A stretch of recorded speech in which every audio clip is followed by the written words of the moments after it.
This video is brought to you by Why Buy. Have you ever wondered how chocolate is made? Let's embark on a journey that takes us back centuries, to the ancient Mesoamerica, where the story of chocolate begins. It's a tale steeped in the traditions of the Mayans and Aztecs, where chocolate was first consumed as a bitter, frothy drink. Fast forward to the 17th century, when Europeans added sugar and milk, transforming this bitter concoction into the sweet, delightful treat we adore today. From then on, the love for chocolate spread far and wide, reaching every corner of the globe. Today, chocolate is more than just a sweet treat. It's a universal symbol of love and celebration, a comforting friend in times of stress, and an art form for those who craft it. From the most luxurious pralines to the simplest chocolate bars, each piece is the result of a fascinating process of transformation. Stick around to unravel this sweet mystery. The journey of chocolate begins with a tree. A fascinating tree indeed called Theobroma cacao, or more commonly known as the cocoa tree. Native to Central and South America, these trees have been cultivated all over the world, especially in regions close to the equator where conditions are just right for them to thrive. Their fruits, called cocoa pods, are as vibrant as they are varied, ranging from deep purples to bright yellows. Each of these pods houses dozens of seeds, which we refer to as cocoa beans. These beans are the star of the show, the lead characters in our chocolatey tale. Harvesting these pods is an art in itself.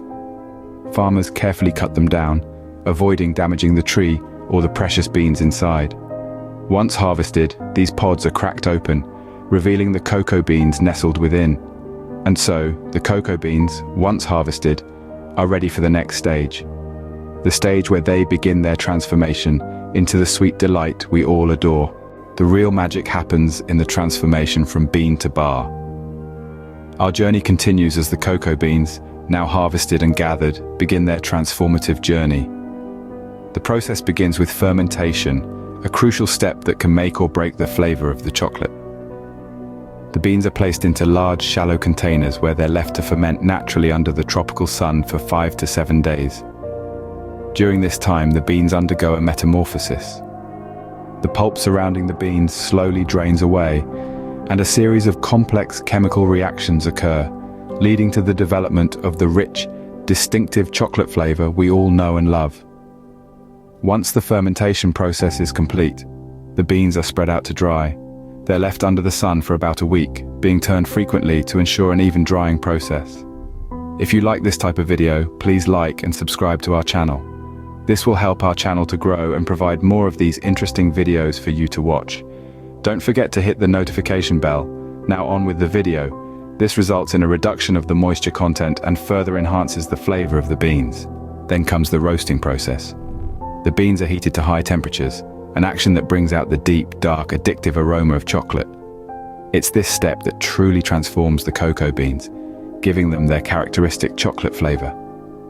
After roasting, the beans are cracked open and their outer shells are removed, leaving us with the heart of the cocoa bean, known as the nib. The nibs are then ground into a thick, gooey paste called the cocoa mass. This grinding process generates heat, which melts the natural fats in the nibs, producing a liquid that's both bitter and extremely aromatic. This cocoa mass, rich in cocoa solids and cocoa butter, forms the base of all chocolate. And there you have it. From a simple cocoa bean, we now have a cocoa mass that's bursting with chocolatey goodness. It's a fascinating process, steeped in tradition, yet continually refined by modern techniques. The cocoa mass is now ready to be refined into chocolate. The final touches are what make each chocolate unique. That's right, the journey from tree to bar doesn't end once the cocoa mass is prepared. This is where our little cocoa mass gets to dress up, as it were, and become the chocolate we know and love. So, first things first, we mix the cocoa mass with other ingredients. Sugar is a mainstay, of course, adding sweetness to counterbalance the natural bitterness of the cocoa. Milk is another common addition, lending creaminess to the mix and creating what we often refer to as milk chocolate. And then there are the flavorings: vanilla, chili, mint, orange. The list goes on. These are the extra touches that can turn a simple chocolate bar into a sublime taste experience. Now, onto the conching process. Named after the shell-shaped vessels originally used, conching is a bit like a spa treatment for our chocolate mixture. It's all about smoothing and aerating the chocolate. The mixture is heated and ground, sometimes for several days, until it reaches a silky, velvety texture. This is where the flavors truly meld together, and any remaining grittiness is banished. But we're not quite done yet. There's still the tempering to do. Tempering involves carefully heating and cooling the chocolate to form the right kind of cocoa butter crystals. It's a delicate dance, a balance of temperature and time that gives the chocolate its shiny appearance and that satisfying snap when you break a piece off. Finally, we come to molding.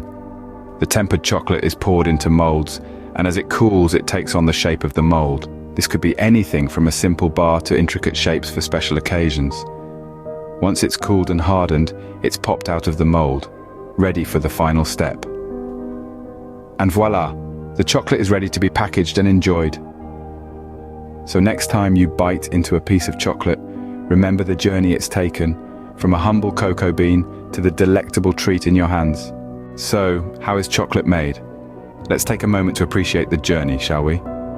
It all begins with the cocoa tree, a tropical plant that produces pods brimming with cocoa beans.